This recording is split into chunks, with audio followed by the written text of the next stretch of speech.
Welcome to the Stars in the Making with the mission to inspire and frame the future. The star is Trent, Tully, founder of Venu app.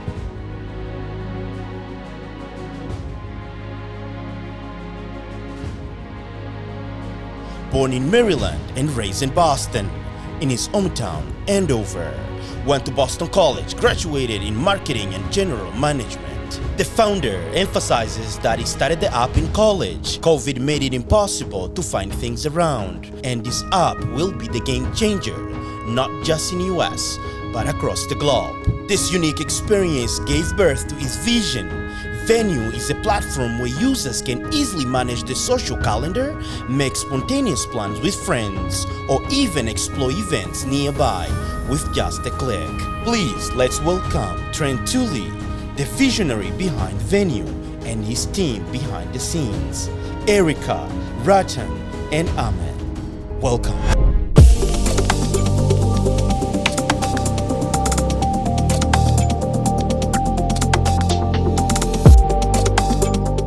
Hey guys, welcome to the Stars in the Making.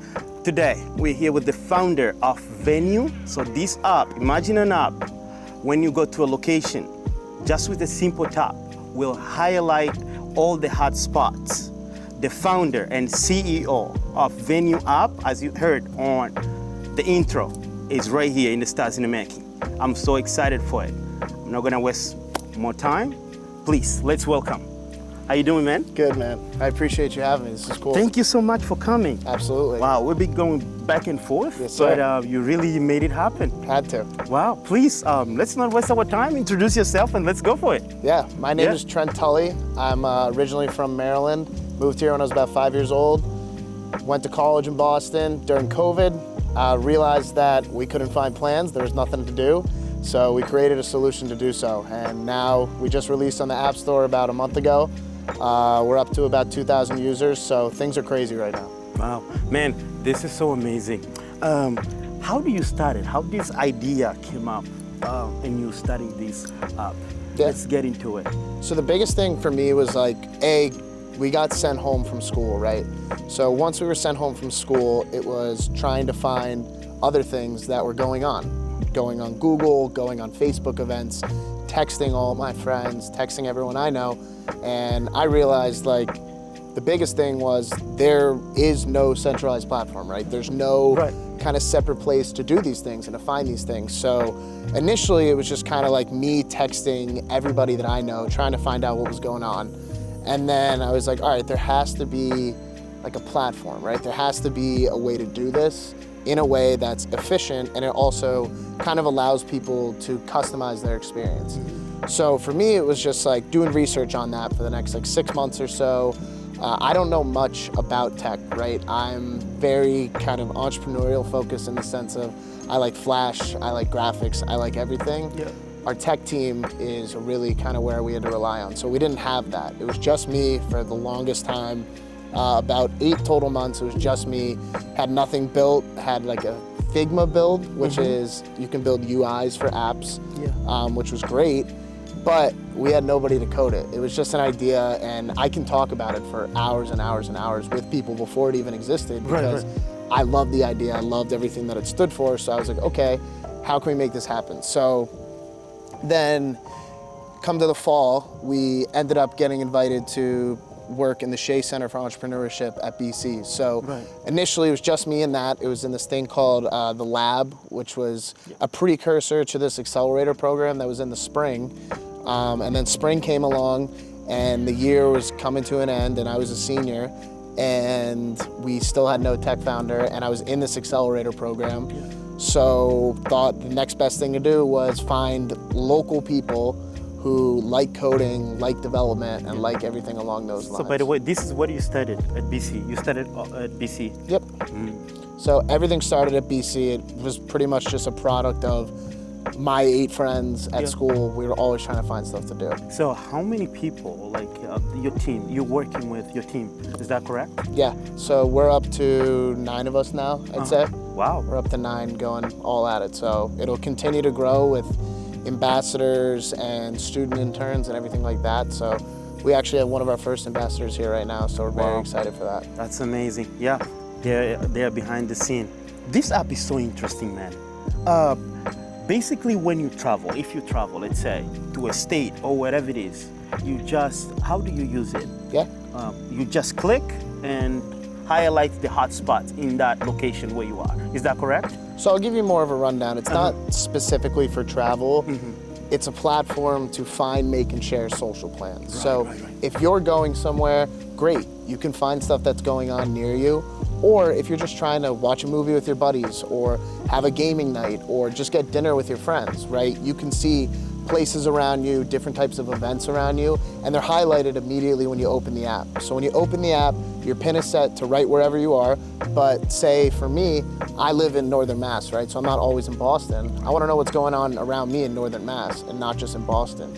So what we're doing now with the platform is anywhere you are in the country, you'll have a localized feed of things that are going on and also sponsored events, things that we call HLEs. They're high-level events. So what these high-level events do is it pretty much highlights super big events that are coming not only in your area, but around the country. So this feed can be nationwide. However, there is a localized feed if you want to just do stuff in your town, want to go out for the night, or just hang out with your friends. Wow, man, this is interesting. So how long it took for you in order for you to come up with the final product? I think idea to App Store was 946 days.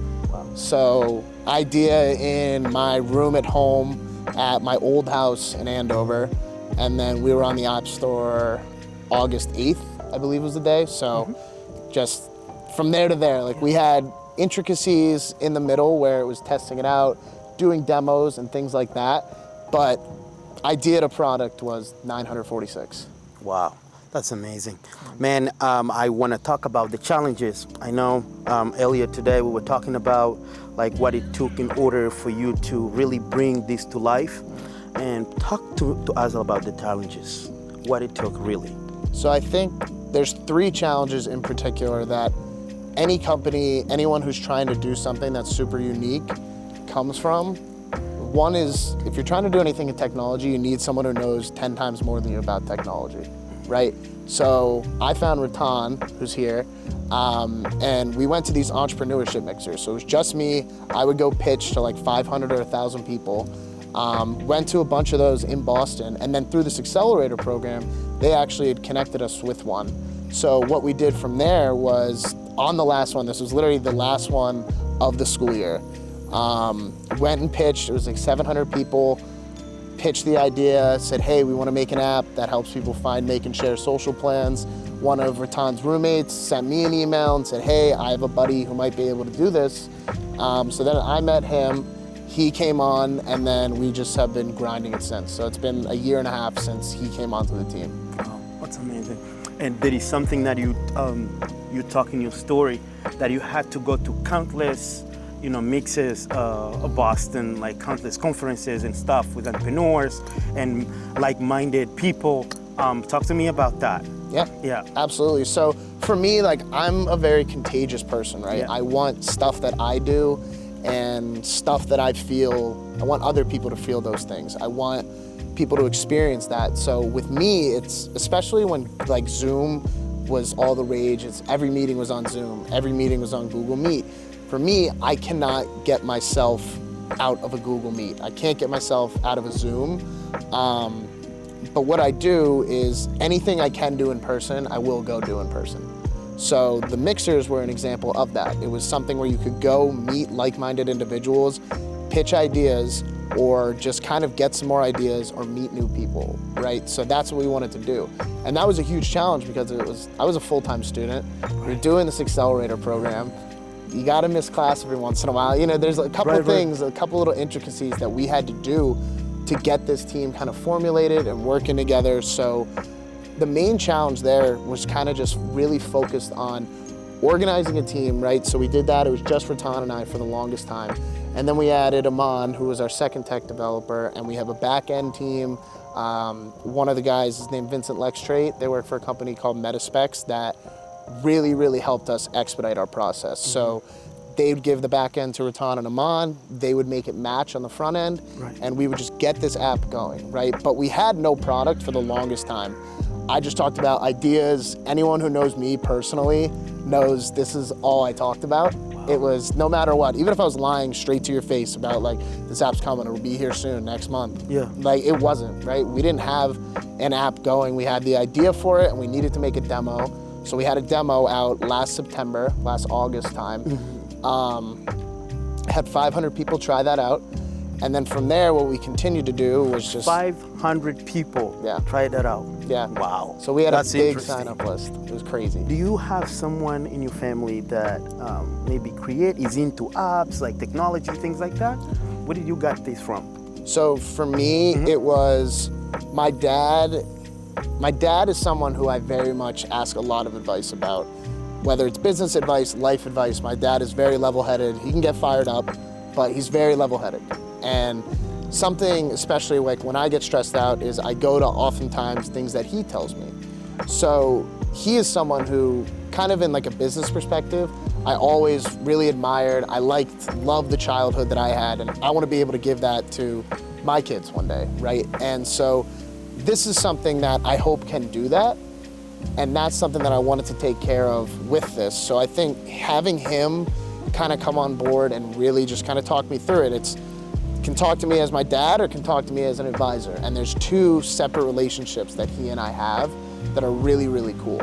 And that's something that really just kind of helped me drive it and made me want to do things on my own, especially when I stopped playing sports after high school. I was like, I need something, right? And then I couldn't find plans. So created something to do it. Yeah, I look up into your page. You play sports. You play football. Yeah. Oh, wow. So I was a football, hockey, and lacrosse kid my whole life. Then initially I was going to Providence, Providence College down in Rhode Island. And then like the last day I was available, I got off the wait list at BC. So I was like, oh, I'm definitely going to BC. I have to go here. Like, this is exactly what I'm doing. It took under a second to decide. So I just did that. And I was like, this is what we need to do. And then went into BC, realized early it's a lot harder than I thought. What is one, advice that you want to send to any creator? Like, it doesn't matter which area, but to persevere. Any advice on that? I think the biggest thing is be shameless. Be shameless in your attempt to reach out to people. Be shameless in your idea and constantly be open to people coming in and having an opinion of your idea that may alter it and may go against what you believe in, because you need to have those debates. And for us, the biggest thing is we are super shameless about what we do. I have probably DM'd every single person that I follow on Instagram to download this app, because this is my baby. This is something that we've been working on for so long. And our team, if I didn't do that, if I didn't do these reach outs, it wouldn't be worth it, right? They're doing everything they can on the tech side, and me, it's marketing, finance, focused on kind of the future of that business. So if I have to DM 50 people on the train into work, DM 50 people. So just be shameless in anything you do. Let's talk about how easy is the app? How it differentiates you from other apps out there? Can you tell us about it? For sure. So there's two things, right? So on the ease side, we're really focused on making sure that people who use the app have a customizable experience. So in the sense of, you should be able to open the app, find venues near you, find events near you, and the combination of both of those things is plans, right? And our goal is to find, make, and share social plans. So what we do is we pretty much limit it to 4-page max for you to be able to do anything. You only go through 4 pages or 4 clicks or anything like that to get to what you're trying to do on the app.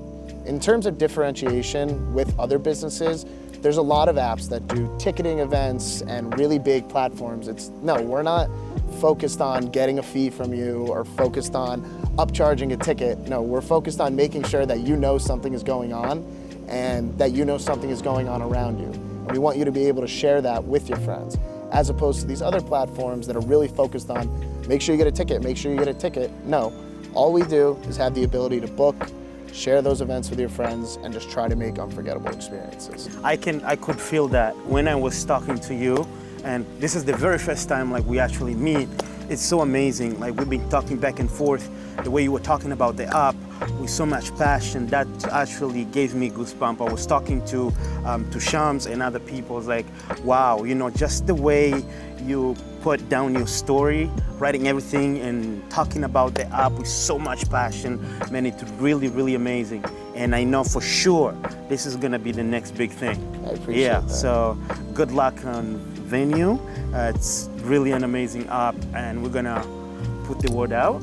And this is amazing. Yes, sir. And any other advice or something you want to tell, just to close it up, because it's kind of starting to rain a little bit, but it's rain. But anyways, any last word you want to send out there? Two things. One, by the time this comes out, you'll be able to download this on the Google Play Store as well as the Apple App Store. Just search Venu, V-E-N-U, and we have a launch party on September 21st at the Grand. If you're registered with the app, it's free admission. Go make some plans.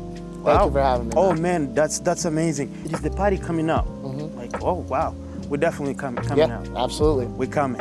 All right, guys, you heard that's the founder and CEO of Venu is here with his team. They are on the background. You can't see them, but we're gonna highlight it here somewhere. So I hope you guys take something, valuable from this episode. And it's definitely, yes, download Venu. This is it. This is the next big thing. All right, guys, have a good one. Believe in yourself. We hope we are providing something valuable for you, and use this as a motivation. If you have an idea, get it done. Don't procrastinate, get things done. If you don't know me, my name is Ricardo, and we out. Thank you so much, man. Yes, sir. All right, get it done. Awesome. Yes.